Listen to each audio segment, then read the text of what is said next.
Les frères Karamazov. Imaginez une petite ville de province russe, morne, poussiéreuse, écrasée sous un ciel immense. Nous sommes à la fin du XIXe siècle. C'est ici, à Skotoprigonievsk, que se joue un drame qui dépasse les simples querelles de famille. C'est le drame de l'humanité tout entière. Ce n'est pas seulement l'histoire d'un meurtre, c'est l'histoire d'une boue. La boue Karamazov, une force terrestre, violente, sensuelle, qui coule dans les veines d'un père et de ses fils. Une force qui pousse à la débauche, mais qui, étrangement, cherche désespérément Dieu. Approchez-vous, écoutez le bruit des verres qui se brisent, les cris de passion et le murmure des prières. Voici l'histoire des frères Karamazov.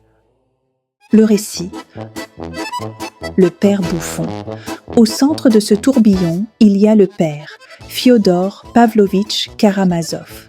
Figurez-vous un vieillard repoussant, un bouffon méchant et avare. Il a le visage bouffi, de petites poches sous des yeux lubriques et une bouche qui ne sait que ricaner. Fyodor est un propriétaire terrien qui a passé sa vie à courir les jupons, à boire et à oublier qu'il avait des enfants.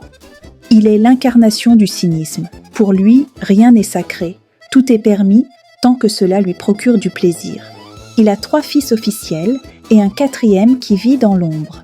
L'aîné, Dmitri ou Mitya, est un officier au sang chaud. Il est impulsif, violent, romantique. Il a hérité de la sensualité de son père, cette soif de vivre, mais il a une âme noble qui souffre de sa propre déchéance. Il déteste son père, non seulement parce que le vieux refuse de lui donner son héritage, mais parce qu'ils sont rivaux. Le second, Ivan, est l'intellectuel, froid, brillant, rongé par le doute. Ivan est celui qui regarde le ciel et le trouve vide. Il se demande comment un Dieu bon peut permettre la souffrance des enfants. C'est lui qui théorise que si Dieu n'existe pas, alors la morale n'est qu'une illusion. Le 3e, Alyosha, est l'ange. Novice au monastère local, disciple du saint homme Zosime, Alyosha traverse la boue sans se salir. Il ne juge personne. Il est le témoin silencieux, celui qui tente d'apporter la paix. Et enfin, il y a Smerdiakov, le fils illégitime, fruit d'une nuit d'ivresse de Fyodor avec une innocente de la rue. Smerdiakov est domestique dans la maison de son père. Il est épileptique, cruel, et il admire secrètement les idées athées d'Ivan. Il est le serpent caché dans l'herbe.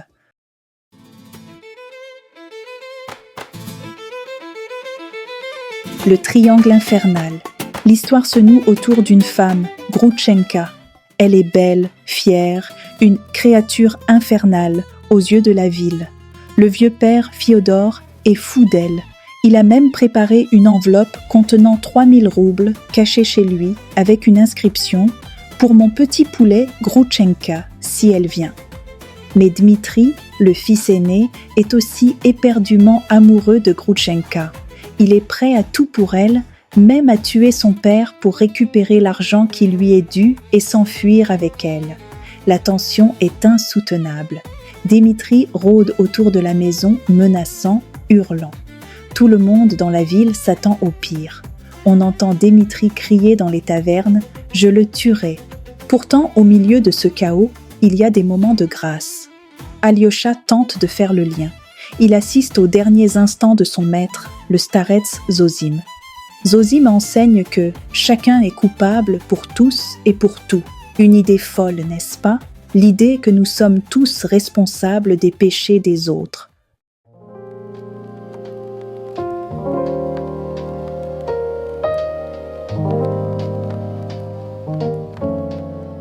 Le grand inquisiteur.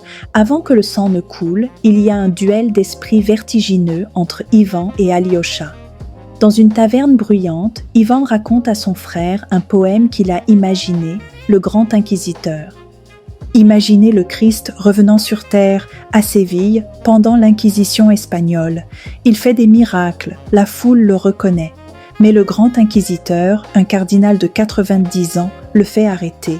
Il rend visite au Christ dans sa cellule et lui dit « Pourquoi es-tu venu nous déranger ?» L'inquisiteur explique que Jésus a offert la liberté aux hommes, mais que les hommes ne veulent pas de la liberté. La liberté est un fardeau trop lourd. Ils veulent du pain et de l'autorité. L'Église a corrigé l'œuvre du Christ en lui enlevant la liberté pour rendre les hommes heureux. Le Christ ne répond pas. Il s'approche simplement du vieillard et l'embrasse doucement sur ses lèvres exsangues. C'est sa seule réponse. Ivan, l'athée, est hanté par cette soif de foi qu'il rejette pourtant par la logique. Il dit cette phrase terrible : « S'il n'y a pas de Dieu, tout est permis ». Cette phrase va germer dans l'esprit tordu du valet Smerdiakov. Le parricide. La catastrophe arrive une nuit sombre. Dimitri, fou de jalousie, court vers la maison de son père, persuadé que Grouchenka y est. Il a un pilon en cuivre à la main. Il guette. Il frappe à la fenêtre. Le vieux Fiodor passe la tête. Le lendemain, Fiodor est retrouvé mort, le crâne fracassé. L'enveloppe avec les 3000 roubles a disparu. Toutes les preuves accablent Dimitri. Il était là, il avait une arme, il avait menacé son père, et soudainement, lui qui était fauché, se retrouve avec des liasses de billets à dépenser en champagne et en orgie avec Grouchenka à la campagne. Il est arrêté. Il jure qu'il est innocent du meurtre, même s'il avoue avoir voulu tuer. Mais qui est le vrai coupable ? C'est ici que le roman plonge dans la psychologie la plus noire. Ivan rencontre Smerdiakov à plusieurs reprises, et peu à peu, il comprend l'horreur. Ce n'est pas Dmitri, c'est Smerdiakov qui a tué le père. Mais il l'a tué parce qu'Ivan lui a appris que c'était permis. Smerdiakov dit à Ivan : « Vous êtes le véritable meurtrier, je n'ai été que votre instrument. » Ivan sombre dans la folie. Il a des hallucinations, il voit le diable, un diable mesquin, habillé comme un gentleman un peu usé, qui se moque de ses théories philosophiques. Le procès et la rédemption. Le procès est un spectacle national.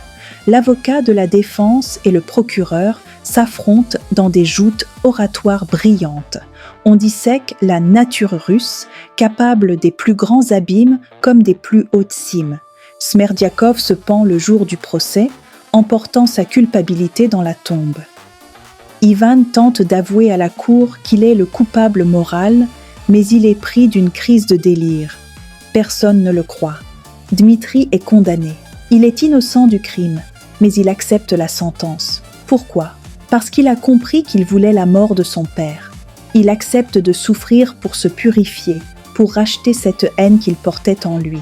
Il découvre en lui un homme nouveau. Grouchenka, transformée elle aussi, promet de le suivre en Sibérie. L'envoi. Le livre se termine non pas sur la noirceur, mais sur la lumière. Alyosha, après l'enterrement d'un jeune garçon, rassemble des enfants autour d'une pierre. Il leur parle de l'importance de garder un bon souvenir, un souvenir d'amour qui pourra les sauver plus tard dans la vie. Les frères Karamazov, c'est le combat éternel entre la bête et l'ange qui vivent en chacun de nous. Et même au fond du gouffre, Dostoïevski nous dit qu'il y a toujours une échelle pour remonter vers la lumière.